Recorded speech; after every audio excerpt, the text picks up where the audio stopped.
notre programme sous forme de débat entre Emmanuel Todd et Keiichi Saeki. Comme nous avons entendu parler de l'incapacité ou des critiques des dirigeants du monde, surtout vers la dernière moitié de la conférence d'Emmanuel Todd. Et c'est cette incapacité ou stagnation des intellectuels européens qui cache, pour ainsi dire, l'absence de nécessité de l'existence des États-Unis. Alors, dans le monde occidental et aux États-Unis aussi, sur le plan culturel, les intellectuels n'arrivent plus à réfléchir sérieusement et c'est ce thème qui est présenté par les photos dans la salle. C'est un photographe, Hirokawa Yuichi, c'est un photographe japonais.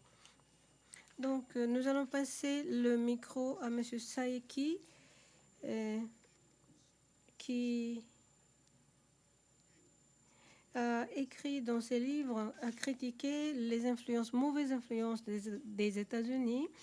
Et M. Saeki va prendre une approche de la science politique pour analyser le monde. Donc d'abord, M. Saeki va prendre la parole pendant une vingtaine de minutes. Bonjour mesdames et messieurs, je remercie tout d'abord Emmanuel Todd pour son exposé excitant et pour la plupart des points de vue, je suis tout à fait d'accord avec Emmanuel Todd. Et je crois que la plupart du public est venu pour écouter Emmanuel Todd et donc je me sens un peu gênée de prendre la parole. Mais il faut dire que j'ai lu presque tous les livres d'Emmanuel Todd, mais je crois que Todd lui-même ne connaît pas ce que je suis. Et donc je me permets de me présenter et surtout pour présenter mes idées. Mais comme il y a beaucoup de choses à dire, il faut que je regarde l'horloge pour terminer mon discours vers 5h, 17h. Et si je ne m'arrête pas, il faut m'arrêter. Il faut que quelqu'un m'arrête. Donc, je suis spécialisée en économie et notre génération n'est pas très différente. J'ai fait des études d'économie dans les années 70. À cette époque-là, on s'intéressait à la science économique américaine, mais je me posais beaucoup de questions. J'avais des doutes pour la première raison que l'économie de marché était admise dans cette science économique parce que c'était rationnel. Et la rentabilité et la productivité étaient bien assurées. Mais la question, la rationalisation de distribution des ressources naturelles était juste où on pouvait imaginer d'autres idées qui soutient une distribution plus équitable des ressources ou des biens. Et on pouvait faire plus attention à l'environnement. Et pourquoi est-ce que le progrès ou la rentabilité était de la première priorité? Et lorsqu'on voulait discuter des valeurs, on était obligé de s'éloigner de la science économique. Et c'est pourquoi la politique ou la sociologie, la culture commençaient à m'intéresser. Une autre raison, la valeur, est étroitement liée avec les pensées, la philosophie. Et dans ce domaine, la philosophie et les pensées européennes mettaient sur la table de discussion les valeurs. C'est pourquoi je me suis intéressée beaucoup à la philosophie et aux pensées européennes. Voilà, c'est mon point de départ de mes réflexions scientifiques et académiques. Depuis 15-16 ans, la mondialisation ou le néolibéralisme centré sur le marché et puis la hégémonie des États-Unis. Et j'ai écrit surtout des livres pour critiquer ces tendances. C'est en 1999 que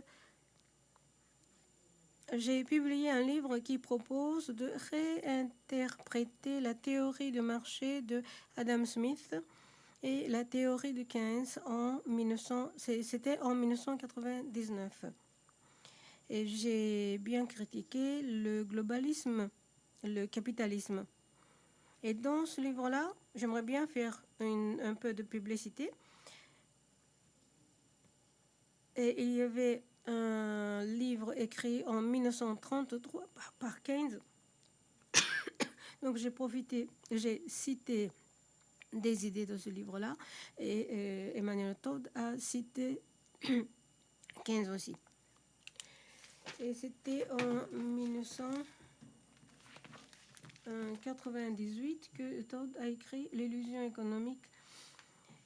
Et donc j'ai publié mon livre que je viens de citer en 1999 et la traduction de L'illusion économique en japonais n'a pas été encore publiée en japonais. Et donc j'ai écrit mon livre avant de lire le livre de Todd. Et j'ai développé les points de vue très proches de Todd. Et Après l'Empire a été publié en 1902 avec des arguments similaires, mais j'ai été un peu en retard parce que c'était en 2003 que j'ai publié un livre là-dessus. C'est-à-dire un livre disséquer la nouvelle empire américaine. Et puis, après la démocratie, le dernier livre d'Emmanuel Todd, publié en 2008, c'est un livre tout à fait stimulant. Mais en 2008, j'ai publié le livre avec un titre très excitant, stimulant, Abandonner la liberté et la démocratie. Voilà, c'est le titre de mon livre de 2008. Et donc, nous avons publié un livre à la même année. Et si vous lisez les titres de mes livres, c'est une coïncidence vraiment heureuse et je suis très contente de rencontrer Emmanuel Todd aujourd'hui. Alors, il faut que j'avance pour vous présenter mes principales idées. Et sur la crise économique du monde entier, lorsqu'on y réfléchit, il faut parler de l'échec de hégémonie des États-Unis. Là, c'est un sujet inévitable. Et surtout après la guerre froide, les États-Unis ont essayé de récupérer la hégémonie avec plusieurs politiques. Et après la décomposition de l'Union soviétique, les États-Unis qui se trouvaient dans des difficultés économiques, c'était très important pour le gouvernement américain de retrouver la hégémonie. Et c'est en rapport avec la crise actuelle. Je crois que le rôle qu'a joué la science économique américaine, parce que cette science économique a des caractéristiques qui s'appuient entièrement sur les calculs ou technologies informatiques, avec des mathématiques de pointe, beaucoup de calculs quantitatifs. Et je ne considère pas comme une vraie science, parce que la science économique ne peut pas fonctionner comme une autre science purement scientifique. Mais les économistes américains ont essayé de faire des calculs pour exclure toutes les incertitudes du marché. Et si on reconnaissait les incertitudes, le mécanisme de marché ne fonctionnerait pas, mais en excluant toutes les incertitudes par des méthodes informatiques, on peut compter entièrement sur le marché et la performance de marché peut être décrite parfaitement par cette science économique américaine. Mais lorsqu'on réfléchit de cette façon, on n'arrive plus à analyser le marché parce que le marché a plein d'incertitudes, plein d'éléments incertains et on fait des productions en s'appuyant, en se référant sur le passé, mais on ne sait jamais ce qui va se passer dans le futur. Et le marché financier c'est le marché qui a le plus d'incertitudes. Et on ne sait jamais ce qui va se passer. Alors, les Américains, ils ne veulent pas que le marché financier reste incertitude. Et donc, les scientifiques spécialistes d'économie prétendent qu'on peut éliminer totalement les éléments incertains. Voilà, c'est le pseudo-scientifisme américain. Et c'est un échec total de cette science économique américaine. Alors, il ne s'agit pas des problèmes du marché financier, mais il s'agit bien au-delà de l'idéologie, l'erreur d'idéologie de l'économie des sciences américaines. Et essayer de montrer comme s'il s'agissait d'une science pure, mathématique, ce qui n'est pas tout aussi scientifique. Et l'individualisme et le libéralisme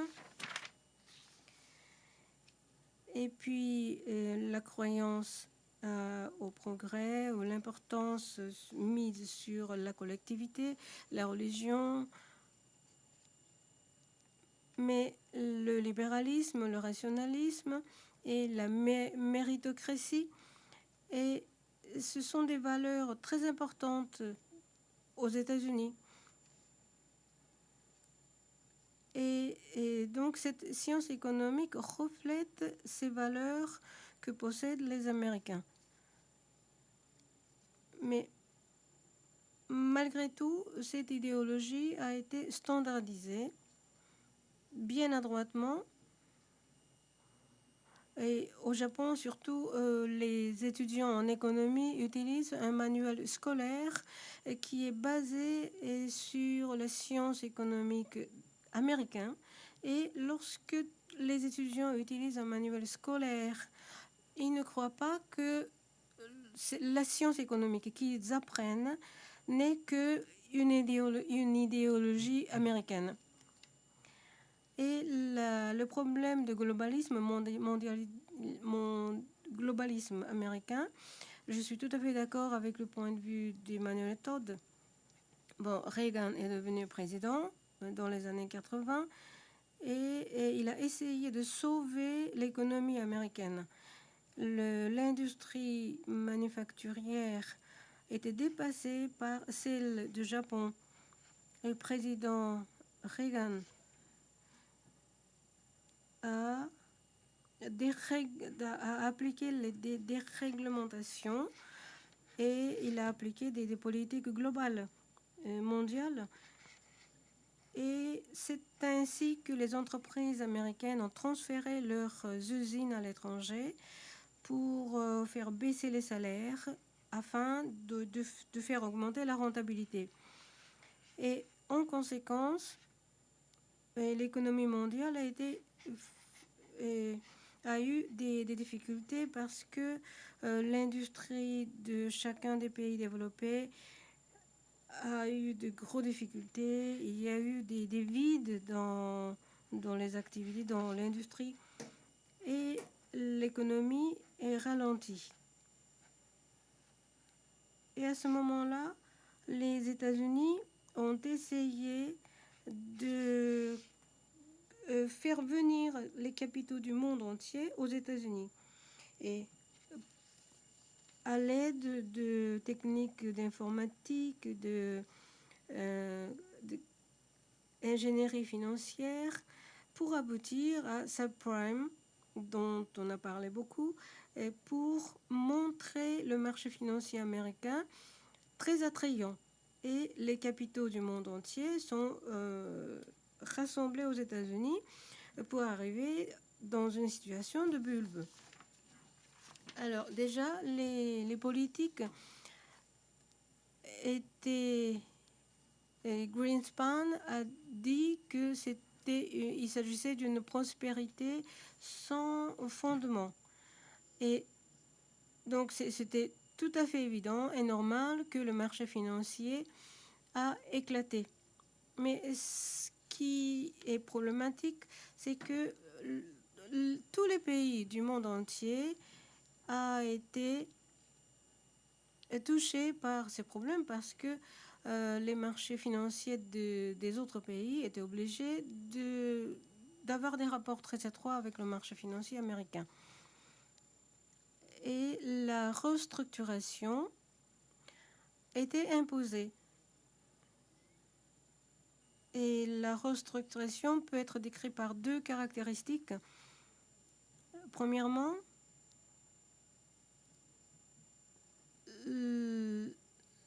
les éléments de production pouvaient être commercialisés, c'est-à-dire les terrains, les capitaux et les organismes eux-mêmes. Et ce sont des éléments de production. Et ces éléments de production étaient mis en circulation. Et donc, tout ce qui touchait la production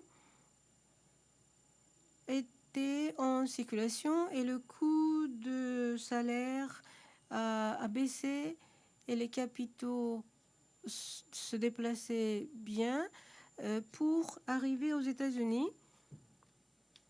Et les terrains a connu une situation de bulle. Et pour les organismes aussi, probablement au Japon, les organismes avaient des caractéristiques très marquées comme en étant éléments de production. Alors, restructuration ou néolibéralisme global s'est retourné vers les éléments de production. Le deuxième caractéristique de restructuration est le problème se situait du côté de fourniture. Lorsqu'il y a des réglementations qui entravaient la productivité des entreprises, d'un autre côté, la demande était illimitée. La demande était on croyait que la demande était illimitée, mais ce n'était pas du tout ça. Et la demande ne peut plus croître. Et comme il y a une redondance de production, si la demande stagne, la rentabilité, le salaire, tout doit baisser. Voilà, c'est un enchaînement des phénomènes. Et donc, là, au fond de tous ces problèmes-là, on trouve, comme Keynes avait prédit, le capitalisme se trouve à la phase de déclin dans les pays développés. Marx aussi disait que le capitalisme ne peut que baisser sa productivité après avoir atteint un niveau de maturité. La demande stagne et les entreprises ne peuvent plus faire du progrès et l'économie stagne en conséquence. Et il faut reconnaître que nous nous trouvons déjà actuellement dans la phase de stagnation. Et Autrefois, on pouvait stimuler la productivité pour faire progresser la demande. Et donc, il faut complètement changer notre notion. Mais il s'agit là des idées de valeur. Mais nous ne sommes pas encore arrivés à la phase de changement de valeur. Deuxième point que je voudrais souligner, comme Emmanuel Todd on a parlé vers la fin de son exposé, en France, on remarque une stagnation sur le plan politique, intellectuel. Au Japon, la situation est identique. Lénine disait autrefois, appelait autrefois que c'est la crise du monde entier. Mais nous trouvons face à une stagnation générale. Du moins, au Japon, je constate une stagnation généralisée. Emmanuel Todd n'a pas parlé de Sarkozy aujourd'hui, mais le phénomène président Sarkozy est expliqué par la société française. Et le même phénomène a eu lieu au moment de l'apparition du Premier ministre Koizumi au Japon. Et c'est à peu près pareil. Et donc peut-être le Japon était en avance par rapport en France. Et je ne sais pas si les Japonais doivent être contents d'être en avance. Donc l'apparition de Koizumi comme Premier ministre, le milieu politique a connu un grand changement. Jusqu'à ce moment-là, le conservatisme et le libéralisme s'opposaient jusqu'à maintenant, mais cette opposition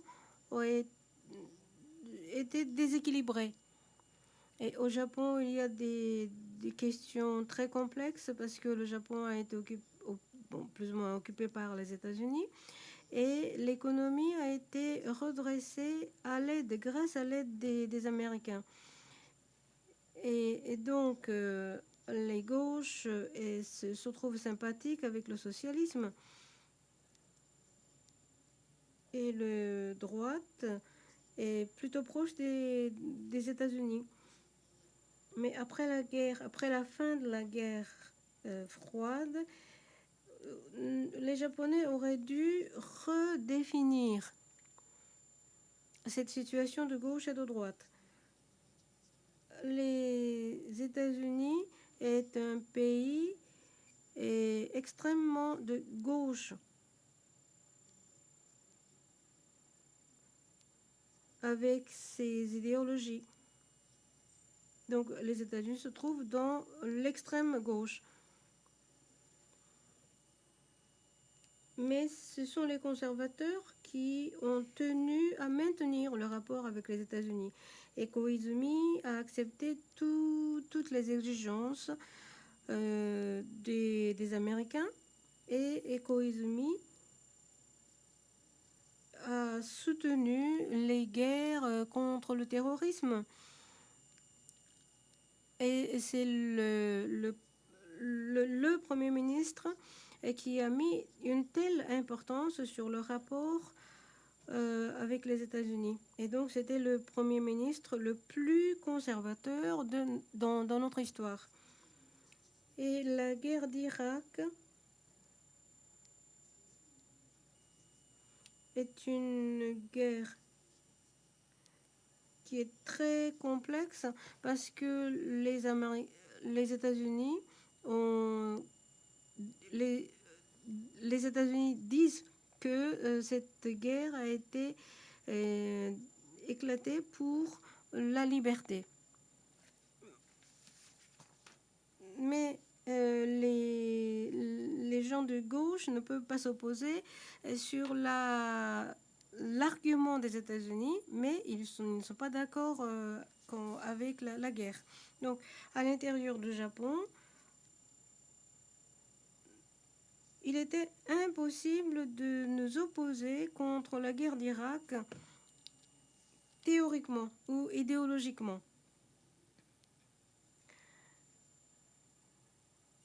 Donc, c'était même pas possible de discuter de la guerre d'Irak de point de vue idéologique.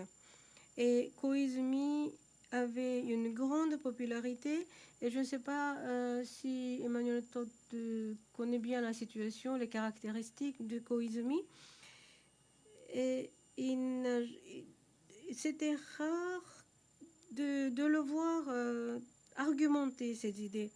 Mais il s'exprimait dans la plupart du temps avec une phrase très courte. Donc les conditions politiques du Japon ont complètement changé depuis.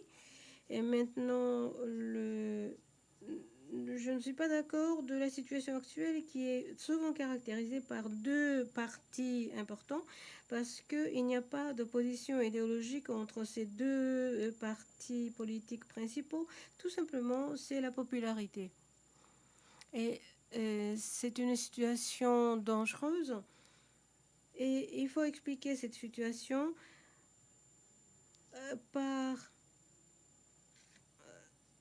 la manque de conscience de l'avenir idéal à atteindre chez les Japonais. Et les Japonais jugent les choses à travers l'écran de télévision. Mais cela est dû à la destruction de tout ce qui est intellectuel.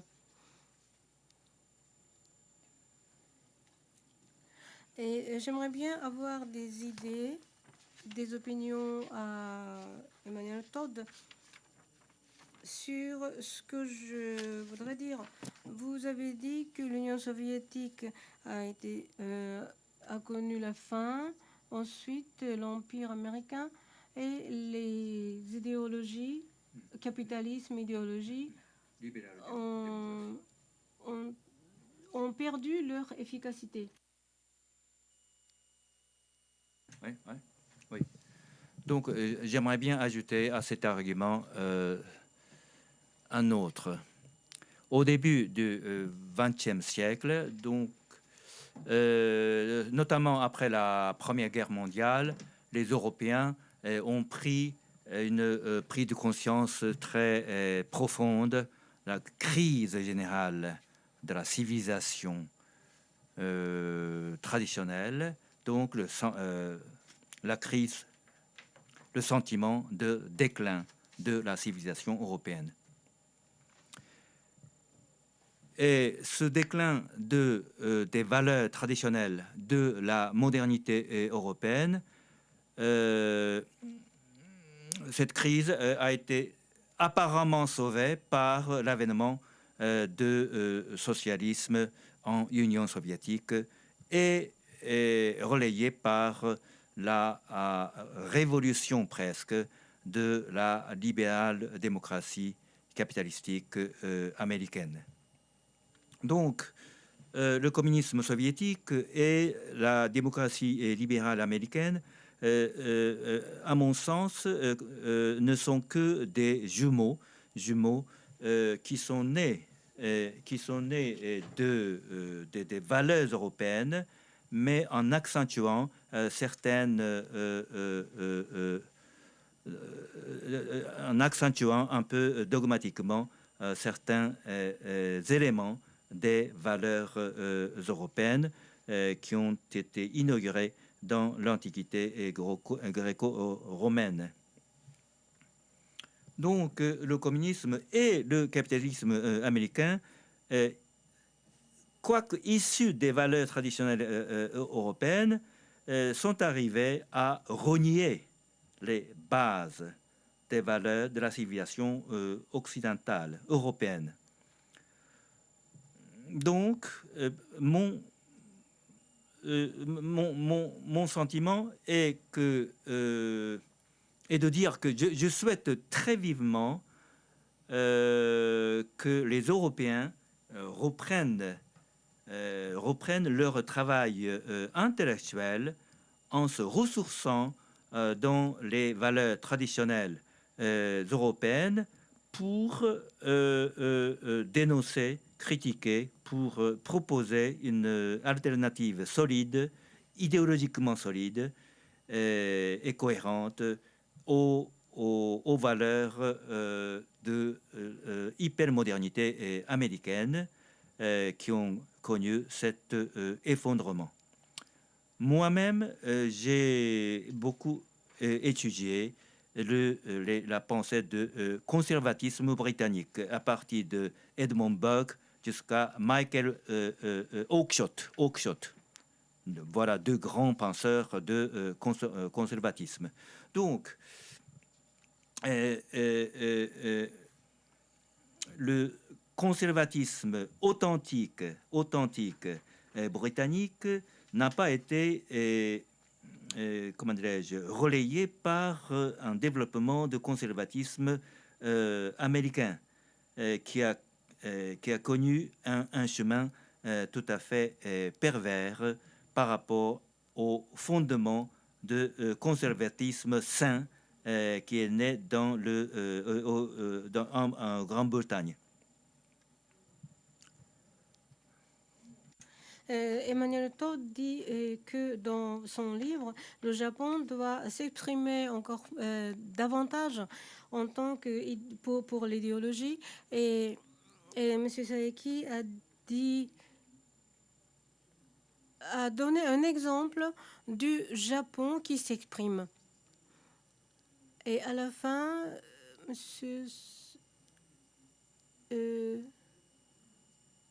Saeki a demandé à Emmanuel Todd de parler de l'Europe. Oui, j'ai beaucoup aimé la présentation que vous avez donnée de nos trajectoires parallèles avec les dates. Et tout d'un coup, je me suis demandé si nous n'étions pas deux incarnations de la même personne d'une vie antérieure. Et je suis particulièrement d'accord avec votre remarque finale sur le caractère jumeau des modèles soviétiques et américains.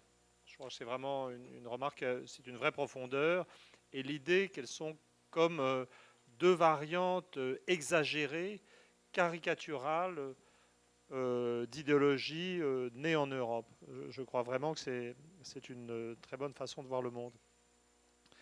Et avec ce genre de modèle, on comprend très bien que l'effondrement de l'un et de l'autre se suivent si rapidement finalement à l'échelle de l'histoire. Alors en ce qui concerne l'Europe et les capacités de l'Europe, évidemment il faudrait faire quelque chose, mais je dois dire qu'actuellement je suis beaucoup plus pessimiste que je ne l'étais à l'époque où j'ai publié Après l'Empire. Dans Après l'Empire, il y a une analyse donc, du déclin américain, et puis il y a dedans deux chapitres qui évoquent une certaine forme de réorganisation du monde. Il y en a un qui s'appelle sur l'Europe, un autre je veux dire, sur la Russie, évoquant le retour de ces acteurs stratégiques dans le contexte d'un monde où les États-Unis seraient affaiblis. Et honnêtement, autant je peux dire que je suis content de mes prédictions sur les États-Unis, autant je dois dire que pour le moment, rien ne permet d'affirmer que l'Europe est en train de devenir un acteur autonome, indépendant, important. La Russie, oui, est revenue dans un premier temps. Elle a retrouvé une certaine place, je dirais, de contrepoids. Réécrivait ce chapitre, j'essaierai de voir combien de temps la Russie va rester un contrepoids stratégique. Parce que le Japon a une population qui stagne ou décroît légèrement, la population russe diminue à toute vitesse. Je reviens à l'Europe. L'évolution depuis la publication d'Après l'Empire n'est pas dans le sens de l'indépendance. Je m'en souviens très bien parce que j'étais venu parler de ces sujets au Japon après la publication de la traduction japonaise d'Après l'Empire. La dernière fois que j'étais venu au Japon, c'était agréable de voyager à l'époque de Jacques Chirac et de Dominique de Villepin. Je veux dire, quand les gens, après le discours de Dominique de Villepin à l'ONU, je veux dire, on était fiers d'être français. En plus, moi, c'était très amusant parce que les gens croyaient que je produisais la doctrine du gouvernement, puisqu'après l'Empire était souvent perçu comme la théorie derrière l'action de Jacques Chirac et de Dominique de Villepin. Je ne sais pas si c'est vrai, si c'est faux, je veux dire, les choses se sont mélangées. Mais c'était vraiment une époque où la France, au cœur de l'Europe, exprimait une autonomie vis-à-vis des États-Unis. À la même époque, ce qu'on avait découvert, c'est la capacité de l'Allemagne à se dégager de l'emprise américaine. Ça avait été l'une des grandes surprises, puisque tous les gens, c'est l'une des choses que j'avais prévues quand même dans Après l'Empire. Je disais que les gens qui s'imaginaient que l'Allemagne allait toujours rester une sorte de valet, de caniche ou de serviteur des États-Unis se trompaient. L'Allemagne a une grande culture, une histoire aussi importante que celle des États-Unis. Et donc, effectivement, elle a manifesté son indépendance. Alors, c'est très intéressant parce que j'étais venu au Japon, je parlais au Japon de tout ça, et en fait, donc j'avais d'une part l'Europe qui semblait prendre son autonomie, et d'autre part le Japon qui, je veux dire, dans son alliance stratégique permanente avec les États-Unis, n'était pas capable de prendre cette autonomie. Et donc, moi, je disais, mais écoutez, regardez, si même l'Allemagne arrive à prendre son indépendance, le Japon devrait imiter l'Allemagne. Alors là, j'avais eu quelques remarques très drôles de gens qui me disaient, la dernière fois qu'on a imité l'Allemagne pendant la Deuxième Guerre mondiale, ça ne s'est pas bien passé. Donc j'ai compris que les choses étaient plus compliquées. Mais qu'est-ce qui s'est passé depuis ? Ce qui s'est passé depuis, c'est que le gouvernement allemand est sorti. Schröder n'est plus chancelier de l'Allemagne. L'actuelle chancelière est beaucoup plus favorable aux États-Unis. Et finalement, l'Allemagne s'est même un peu désintéressée de l'Europe en tant que concept. Donc l'Allemagne est devenue certainement plus allemande, plus indépendante, mais mon fils aîné me faisait remarquer, me disait, mais écoute, papa, on travaille beaucoup en famille, me disait, écoute, peut-être tu t'es trompé, les États-Unis, l'Allemagne dans un premier temps, s'est débarrassée familiale, sachant que la famille souche allemande ressemble beaucoup à la famille souche japonaise, sachant que c'est les deux économies avancées, industrielles, exportatrices les plus puissantes du monde. Le plus simple, si vous voulez représenter l'Allemagne, imaginez un petit Japon au cœur de l'Europe. Le modèle anthropologique permet de bien comprendre la parenté entre ces deux pays. Et donc, en fait, qu'est-ce qui s'est passé? C'est-à-dire qu'au départ, moi je disais, le Japon doit devenir comme l'Europe, le Japon doit suivre l'Allemagne. Mais si je regarde ce qui s'est passé depuis, j'ai plutôt l'impression que c'est l'Europe qui devient de plus en plus japonaise. C'est-à-dire l'Allemagne est revenue à une stratégie économique absolument indépendante, beaucoup moins solidaire de l'Europe, comme le Japon a une stratégie économique tout à fait indépendante. Et puis l'Europe en elle-même est devenue beaucoup moins indépendante. Et en ce sens, l'évolution de la France est tout à fait étonnante et inquiétante. Quand je suis venu, il y avait Chirac et Villepin. La France était, je dirais, se comportait d'une façon conforme à ses traditions d'indépendance vis-à-vis des États-Unis. Et maintenant, nous avons élu Nicolas Sarkozy. Alors, je ne peux pas laisser dire que Koizumi est aussi, comment dire, je ne peux pas présenter sur... Je voudrais juste quand même préciser que je trouve quand même que Nicolas Sarkozy est bien pire que Koizumi. Je ne me prononce pas sur Koizumi, mais je ne peux pas laisser dire que Nicolas Sarkozy, c'est seulement grave comme Koizumi.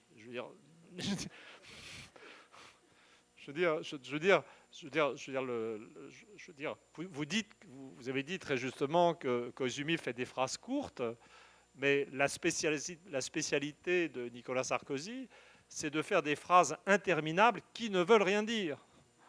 Je veux dire, on a sans arrêt des choses à la télévision qui nous montrent Sarkozy s'en mêlant dans ce qu'il dit, encore plus que moi, maintenant. Je crois vraiment que c'est... Et puis, surtout, parler du rapport du Parti libéral-démocrate japonais aux États-Unis, c'est parler de quelque chose de traditionnel. Mais nous, en France, on a eu la surprise de voir un président qui venait du parti gaulliste, une fois élu, aller prendre immédiatement, je veux dire, ses vacances aux États-Unis. Alors, bon, j'adorerais... c'est un grand bonheur pour moi que de dire du mal de Nicolas Sarkozy à Kyoto. Je veux dire, dès que je serai rentré à Paris, je dirai à tous mes amis que j'étais vraiment ravi de dire du mal de Sarkozy à Kyoto devant des étudiants japonais, mais ça n'est pas vraiment le sujet de la conférence. Je veux dire, ce qu'il faut bien voir, c'est qu'il faut dépasser la question personnelle. Et ça serait une erreur de croire que le pro-américanisme de Nicolas Sarkozy est simplement une attitude individuelle. Il y a eu une évolution des classes dirigeantes françaises vers les États-Unis. C'est-à-dire que même à l'époque de Jacques Chirac et de Dominique de Villepin, je veux dire, la population dans son ensemble soutenait Chirac et Villepin dans leur opposition aux États-Unis. Mais quand on se... Bon, bien évidemment, moi j'appartiens aux classes intellectuelles supérieures, je connais des journalistes, des gens de l'establishment, voilà. Et je peux dire que quand on se promenait dans ce milieu-là, dans les couloirs de la télévision, de la radio, du monde journaliste, je veux dire, les attitudes moyennes étaient beaucoup plus favorables aux États-Unis que l'attitude de la population dans son ensemble. Les gens ne comprenaient pas, désapprouvaient je dirais, l'opposition de Chirac et de Villepin aux États-Unis. Ils ne disaient pas, ça n'est pas une opposition totale, mais les gens disaient Villepin exagère, Jacques Chirac exagère, et on sentait. Et si vous voulez, je reprends cet exemple de Nicolas Sarkozy allant passer ses vacances aux États-Unis. C'est héroïque d'ailleurs, parce que je crois qu'il ne parle pas un mot d'anglais en fait. Mais, donc en tout cas, il n'a pas d'aspiration culturelle quand il voyage, d'aspiration de communication. Mais il faut bien voir que dans les 10 ans qui avaient précédé, aller passer ses vacances aux États-Unis, c'était la mode dans les classes supérieures françaises. Simplement, Nicolas Sarkozy n'a fait que suivre une mode, aller passer ses vacances aux États-Unis, qui était très fréquente parmi mes amis journalistes ou directeurs de journaux de gauche, de centre-gauche ou de droite. Donc en fait, la réalité de la France, c'est une évolution des classes supérieures vers les États-Unis dans la même période. C'est en ce sens qu'on est confronté à des phénomènes historiques et sociologiques lourds. Alors, est-ce que la question, qu'est-ce qui permet d'expliquer ce phénomène? Alors, bien entendu, moi aussi je suis un peu peiné de l'affaiblissement de certaines valeurs européennes. Je ne pense pas ces valeurs comme fondamentalement européennes. Je veux dire, les pays d'Europe sont très différents. Je veux dire, les valeurs traditionnelles de la France ne sont pas celles de l'Allemagne. Les valeurs de l'Angleterre, c'est autre chose. Si on pense en termes de démocratie libérale, en Europe, il n'y a vraiment, si on pense aux grandes nations, il faut bien voir qu'il n'y a que la France et l'Angleterre qui sont les lieux de naissance de la démocratie libérale. Maintenant, les Européens se disent européens et se promènent partout en dehors, je veux dire, en dehors d'Europe, en prêchant la démocratie. Mais les Italiens ont inventé le fascisme au début des années 20, et les Allemands ont inventé le nazisme, qui ne sont pas, à ma connaissance, des contributions majeures au libéralisme, je dirais, démocratique. Donc vraiment, je ne veux pas trop parler de l'Europe, mais je préférerais plutôt que de l'Europe en tant qu'ayant des valeurs uniques, uniformes. Au contraire, l'une des choses intéressantes en Europe actuellement, c'est la diversité des valeurs européennes et le fait qu'on arrive à vivre ensemble avec des valeurs assez différentes, quoique apaisées. Mais je ne pense pas que aller rechercher des valeurs traditionnelles soit une solution à la crise actuelle. Ce que j'analyse après la démocratie, le dernier livre qui a été traduit par M. Ishizaki, qui est un livre polémique qui mélange des éléments polémiques et de l'analyse historique et sociologique de longue durée. L'une des choses qui sort dans ce livre, c'est à quel point le vide des valeurs, le vide de projets collectifs explique la crise du système politique français et explique l'élection de Nicolas Sarkozy. En fait, l'idée du livre, c'est Sarkozy est vide, mais si la France a élu un président vide, c'est parce qu'elle est assez vide elle-même. Et donc, je ne crois pas, j'en ai beaucoup parlé depuis que je suis au Japon, et ce voyage m'a vraiment beaucoup apporté, parce qu'ici, il y a une grosse conscience d'un moment historique et d'un basculement historique, sans doute à cause de la chute du PLD, mais ça m'a amené ces discussions m'ont amené à voir différemment les raisons de la fascination qu'exercent les États-Unis. C'est-à-dire, bien sûr, les sociétés européennes et japonaises sont plus vivables que les États-Unis. Bien sûr, la montée des inégalités y a été moins forte. Bien sûr, les systèmes de santé sont meilleurs. Bien sûr, la mortalité infantile est plus basse. Je parle de l'Europe et du Japon de la même manière. Sur tous ces paramètres, le Japon et l'Europe, c'est la même chose. Bien sûr, il y a au Japon et en Europe des systèmes industriels efficaces. Bien sûr, ces pays sont plus avancés dans la lutte contre l'écologie. Bien sûr, par rapport, je dirais, aux réalisations des sociétés européennes et japonaises, bien sûr, ce qui se passe aux États-Unis n'est pas intéressant. Ce qui se passe aux États-Unis, depuis l'époque de Reagan, n'est qu'une immense régression. Hein, mais le problème, c'est si les choses sont comme ça, pourquoi cette fascination pour les États-Unis? Pourquoi les classes dirigeantes de ces sociétés qui restent meilleures, plus civilisées en fait d'une certaine manière, je veux dire, pourquoi est-ce que ces classes dirigeantes n'arrivent pas à s'émanciper? Je crois que c'est parce que, en fait, nous, on a le bon attachement au passé, on a le bon rapport au passé, mais ce qui existe, le problème de l'Europe et du Japon, c'est une certaine incapacité à se projeter dans l'avenir.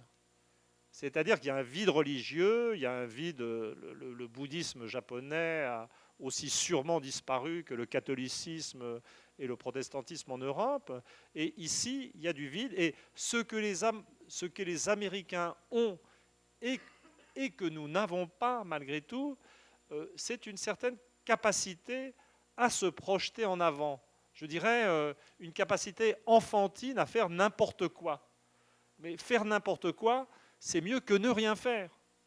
Je veux dire, tout à l'heure a été évoqué la théorie économique américaine, la volonté des modèles financiers de maîtriser l'avenir, etc.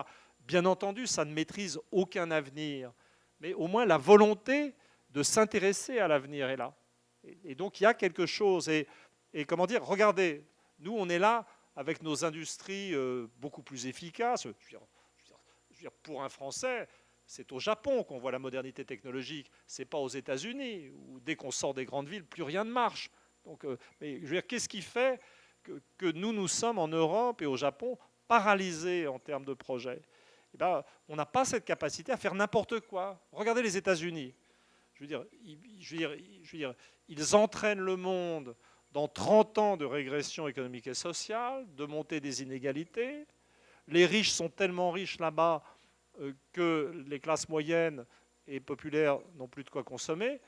Ils inventent la mécanique des subprimes, du crédit hypothécaire.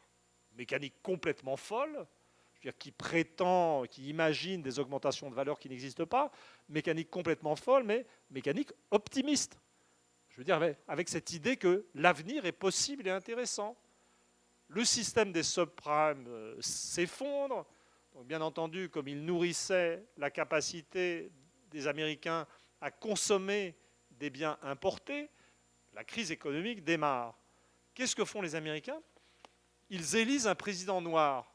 Ça n'a aucun rapport avec le sujet, mais ils se remettent à rêver.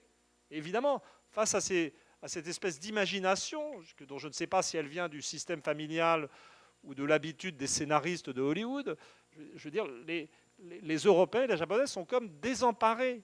Donc il y a, je veux dire, je ne pense pas que la solution pour les Européens et les Japonais soit dans un regard vers le passé. Et c'est probablement le seul point sur lequel je ne suis pas complètement d'accord. Je veux dire peut-être qu'on devrait créer plutôt des écoles de réflexion sur l'avenir.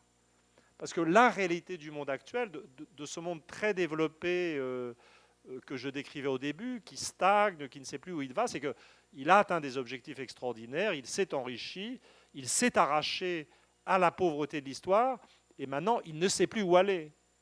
C'est le genre de problème qu'on a. Et les Américains, peut-être parce qu'ils sont absurdes, pas sérieux, croient s'imaginer qu'ils peuvent savoir où aller.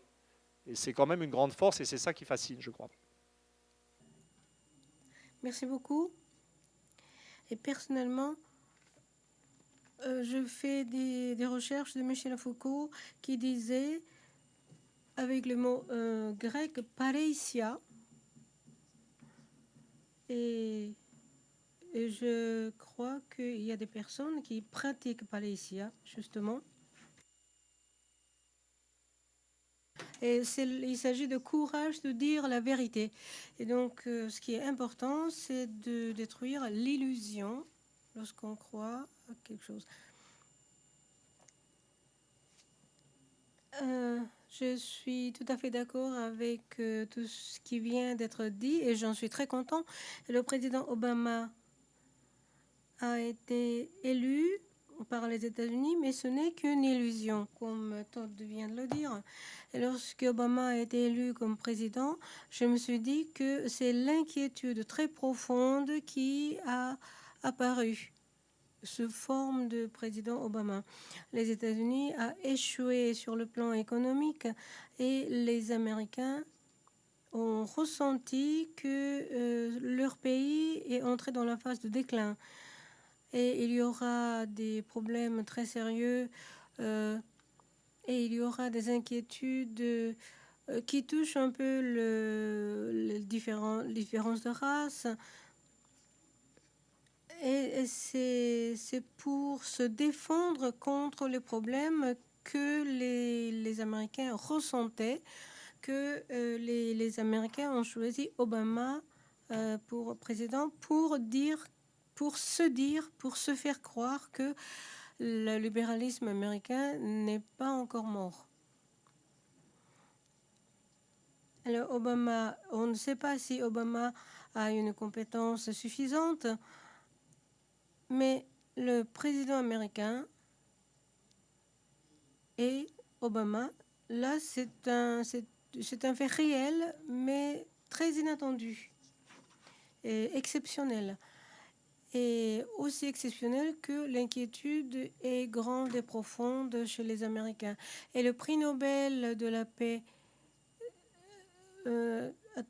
attribué à Obama, c'est que l'inquiétude est sur l'échelle mondiale. Et si on loue l'élection d'Obama, on peut maintenir l'illusion sur le plan international, pas seulement aux États-Unis. Emmanuel Todd vient de dire que sortir de dépendance aux États-Unis, et il faut revoir, il faut réfléchir sur les valeurs traditionnelles. Et là, je suis tout à fait d'accord avec son point de vue.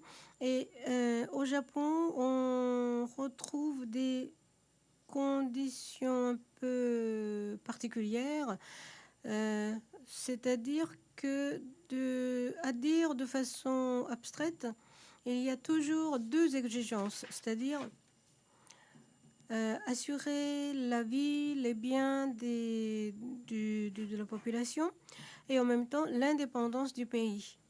Et comme il s'agit d'un État souverain, de souveraineté, et l'indépendance, il faut que ce soit un pays indépendant. Et les pays européens modernes ont assuré la vie du peuple tout en gagnant l'indépendance. Donc, ces deux, la sécurité et l'indépendance, étaient accordées pour ces États souverains européens. Et si les Japonais veulent assurer la sécurité. Nous n'avons qu'à renoncer à l'indépendance. C'est la situation réelle du Japon parce que le Japon est dépendant des États-Unis. Et on ne peut pas qualifier le Japon d'un pays souverain indépendant. Mais si le Japon veut devenir vraiment indépendant, il faut réformer la constitution pour acquérir la vraie indépendance. Mais les Japonais préfèrent éviter cette discussion. Et donc, ce n'est que la moitié que les Japonais rassurent la sécurité aux dépens de l'indépendance. Voilà, c'est la situation dans laquelle le Japon se retrouve depuis 60 ans, 70 ans. Voilà, c'est ce que je pense sur la situation du Japon. Et c'est un problème sérieux, mais en même temps, je me demande comment il faut comprendre les États-Unis. Et tout à l'heure, en France ou dans le monde entier, il y a eu un vide.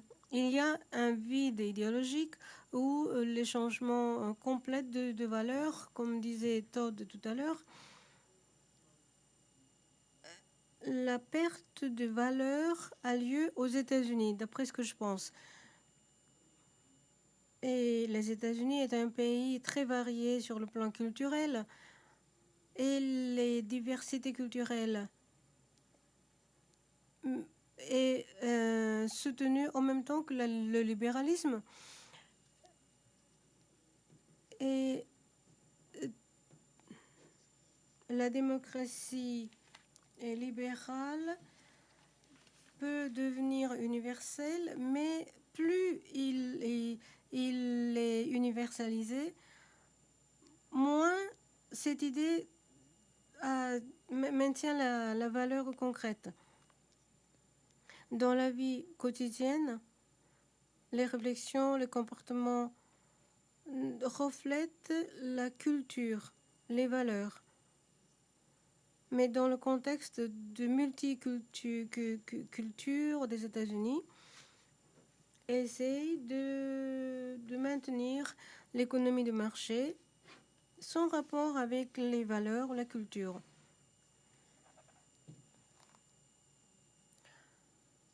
Et les valeurs traditionnelles des Japonais ne va pas très bien avec ce qui se passe chez les Américains. Et le parti libéral démocrate du Japon avait cette contradiction à l'intérieur. C'est-à-dire, on introduisait la culture américaine et le parti PLD gérait le pays qui était le Japon. Donc, cette contradiction ne pouvait plus fonctionner au Japon. Les hommes politiques ont leur propre position parce qu'ils sont obligés de dire des belles choses pour être élus.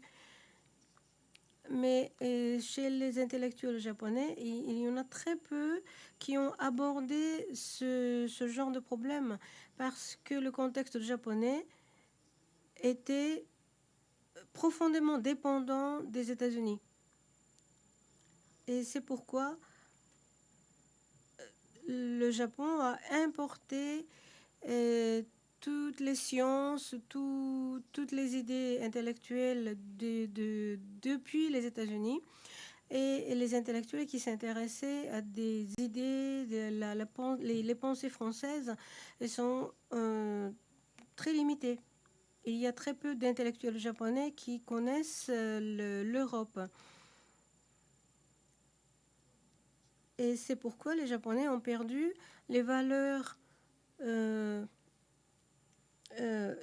traditionnelles. Et donc, ce que disent les intellectuels japonais est l'intuition ou le ressentiment du peuple japonais. Il y a un grand écart.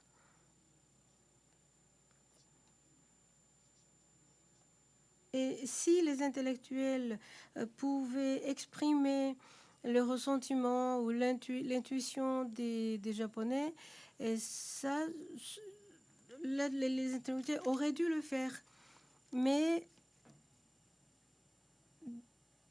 bon, les intellectuels ne l'ont pas fait et c'est pourquoi nous nous trouvons dans le vide de valeurs. Et j'utilise le mot nihilisme d'après la définition de Nietzsche. Et c'est une idée très importante pour la culture, la civilisation du XXe siècle, le XXIe siècle, parce que ces civilisations tendent vers le nihilisme.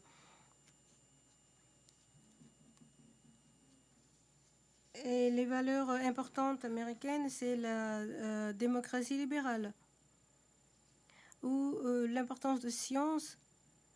Et ces deux idées principaux américains ne posent pas de questions sur les valeurs. Et elles ne posent pas de questions sur les valeurs parce que c'est considéré comme un domaine individuel.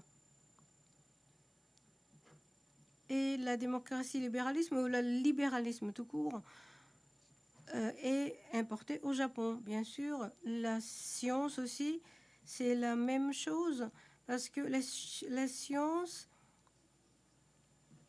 est efficace pour atteindre un certain niveau de concurrence ou de rentabilité, mais il n'y a pas de discussion sur les valeurs parce que la science exclut, élimine tout ce qui est incertain. Le libéralisme, c'est la même chose. Le libéralisme élimine les valeurs, mais le libéralisme se considère absolu. Voilà, sur les valeurs, nous avons des difficultés de discuter franchement dans notre civilisation. Et c'est ainsi que est né le vide de valeurs. Et il est difficile aussi de critiquer la situation qui empêche de discuter sur le vide de valeurs ou sur les valeurs directement. Et dans votre livre, je crois que c'est un des derniers livres, vous avez écrit qu'il y avait un vide politique, vide idéologique aussi, et lorsque les pensées disparaissent, il ne reste que violence, sexe et l'argent.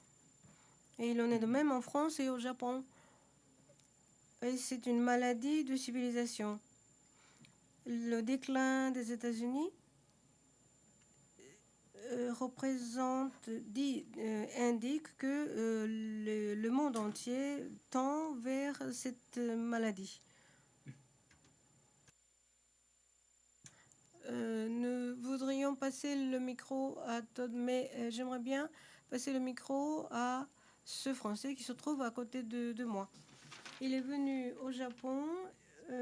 Il s'appelle Jean-François Graziani et il habite au Japon. Il enseigne aux étudiants japonais. Et comme M. Saeki a critiqué les intellectuels japonais, mais vos étudiants, les étudiants, vous allez devenir des intellectuels japonais dans l'avenir. Et donc, j'aimerais bien passer le micro à Jean-François Graziani pour qu'il donne des messages à vos étudiants. Merci beaucoup. Alors, c'est un programme assez ambitieux pour ce qui est de donner des conseils aux étudiants. Je crois qu'effectivement, nous sommes au tout début d'une réflexion pour essayer d'inventer autre chose. Effectivement, à l'heure actuelle, c'est une phase historique de grand vide idéologique. Donc, effectivement, j'espère qu'on arrivera à récupérer quelque chose de cet optimisme ou de cet effet d'entraînement enfantin qui fascine apparemment les États-Unis et chez les États-Unis et qui pourrait éventuellement nous donner un petit peu d'énergie ou d'enthousiasme. Oui, enfin, Monsieur Todd, pourriez-vous conclure notre débat parce que l'heure tourne. Ça marche, ah oui, oui. Je pourrais préciser quelques idées et quelques concepts par rapport à ce qui vient d'être dit. Enfin, moi, j'établis une grande différence entre le libéralisme et l'ultralibéralisme. C'est-à-dire que le libéralisme, c'est des doctrines européennes des 18e, 19e siècle. Et pour moi, avec la pensée libérale française du XVIIIe siècle, la pensée libérale anglaise du XVIIIe siècle, la pensée libérale américaine, je dirais, jusqu'à Reagan, on est confronté à quelque chose qui a une substance, qui contient des valeurs. Je veux dire, l'individu, c'est une valeur. Et ce libéralisme-là avait la particularité de ne pas nier la collectivité. L'individu existait dans la nation. Cet individualisme n'était pas concevable sans la naissance préalable d'un État. Et ça, c'est quelque chose qu'on pourrait confronter. Cet individualisme-là était finalement, paradoxalement, autant une doctrine collective que les idéologies socialistes, conservatrices, communistes, social-démocrates ou autres. Et donc c'est vrai. Et d'ailleurs, en ce sens, très plus restreint, je suis assez proche de ce libéralisme. Je veux dire, dans le domaine économique, je suis partisan de mesures protectionnistes européennes, mais il faut bien voir que le protectionnisme est une variété de la pensée libérale. Friedrich List, le grand théoricien allemand du protectionnisme, était politiquement un libéral, qui admirait beaucoup la France et les États-Unis, et qui avait d'ailleurs vécu en Allemagne, en France, aux États-Unis. Donc ce libéralisme-là est une pensée positive, et on serait bien content de l'avoir encore. L'ultralibéralisme, ce nihilisme dont il a été question, pour l'ultralibéralisme, on entre dans le domaine du vide de valeur, du nihilisme, ainsi qu'il a été dit, et c'est tout à fait autre chose. C'est tout à fait autre chose. En apparence, on croit que c'est la même chose. Mais en fait, ce libéralisme qui croit, ce qui était caractéristique des néolibéraux, des ultralibéraux anglais, américains, c'est des gens qui disaient que seul l'individu existe, la collectivité n'existe pas, la société n'existe pas. Il y a la grande phrase de Margaret Thatcher qui disait « There is no such thing as society ». Il n'y a rien que la société, ça n'existe pas en gros. Et c'est cet ultralibéralisme, je veux dire, qui est le problème. Donc c'est vraiment, je crois qu'il faut faire très attention. Alors je voudrais dire un mot quand même de conclusion sur les différences de situation entre l'Europe et le Japon dans tous ces débats. Je crois que sur le plan des valeurs politiques, des incertitudes, des appareils industriels, des performances médicales, vraiment de plus en plus, je vois le Japon comme, je ne sais pas si je vais vous surprendre, pour moi le Japon est finalement un pays européen parmi d'autres. Il n'y a pas de grande différence. Mais il y a quand même des différences, et pour voir les différences, il n'y a qu'à regarder la carte. C'est-à-dire l'Europe, c'est une masse de 450 millions de personnes. À côté de l'Europe, il y a la Russie qui est européenne et qui n'est pas une menace stratégique. Et même sans programme, même sans valeur, même vieillissants et inactifs, les Européens sont assez à l'abri. C'est-à-dire dans une région du monde où il n'y a pas de risque stratégique. Donc le problème du rapport aux États-Unis est d'une certaine manière abstrait pour les Européens. Alors les États-Unis essayent d'entraîner les Européens dans des guerres pour rester les leaders. Donc ils ont essayé de les entraîner dans la guerre d'Irak, dans la guerre d'Afghanistan. Il y a des gens qui pensent que l'une des raisons pour lesquelles les Américains font la guerre d'Afghanistan, qui est sûre d'être perdue, c'est parce que sans ça, on ne peut plus justifier l'existence de l'OTAN. La guerre d'Afghanistan, ça serait simplement une machine à maintenir les Européens sous contrôle. C'est une théorie la plus récente qui n'est pas de moi, c'est très précis. Le Japon, c'est différent. Il est, je dirais, en moyenne, plus avancé que l'Europe. Le Japon n'est pas plus avancé que certains pays comme la Suède, l'Allemagne ou la Suisse, mais c'est un pays européen dans la gamme des pays européens très bien organisés et avec une très bonne base industrielle. Le Japon peut se poser les mêmes problèmes de rapport aux États-Unis, mais le Japon est tout seul. Je ne veux pas vous faire peur, vous n'avez pas besoin de moi pour ça, mais le Japon est une île improbable avec son développement très avancé. Alors, je sais que la Corée, d'une certaine manière, a suivi quelque chose qui ressemble au développement du Japon. Pour moi, ce n'est pas une grosse surprise. En Corée aussi, on va trouver la famille souche et quelque chose qui rappelle l'Allemagne ou le Japon d'ailleurs, avec quelques nuances. Mais il y a un élément je dirais, de solitude dans la situation du Japon. Donc la question du rapport aux États-Unis, ce n'est pas qu'elle est plus complexe, c'est qu'elle est plus pressante. Là, je voudrais juste faire remarquer une chose, c'est-à-dire que là, la façon dont on parle des attitudes européennes et japonaises, si on ne tient pas compte de cette différence géopolitique, ça devient, on se demande comment vont évoluer les attitudes. Et là, je disais qu'en termes d'attitude, finalement, en ce moment, c'est plutôt les Européens qui deviennent japonais que les Japonais qui deviennent européens. Mais on peut poser les choses autrement si on s'intéresse au déclin des États-Unis. C'est-à-dire qu'en fait, on peut se dire que finalement, le problème de l'autonomie nationale ou l'indépendance nationale japonaise qui vient d'être échappée, c'est quelque chose finalement qui peut échapper au Japon lui-même.